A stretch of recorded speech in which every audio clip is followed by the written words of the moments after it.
Unaiba Khan of Junior KG will now narrate a hadith on guiding towards good deeds. أيها الحفل الكريم السلام عليكم ورحمة الله وبركاته. اسمي أنيبة خان، أنا من روضة الأطفال السفلى.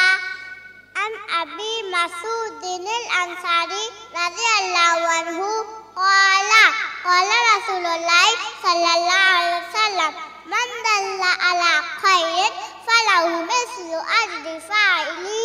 رواه Muslim. Abu Masud al-Ansari radiallahu anhu narrated that the Messenger of Allah sallallahu alaihi wasallam said, "He who guides towards something good will have reward equal to one who does it." Sahih Muslim, Volume 3, Hadith number 4665.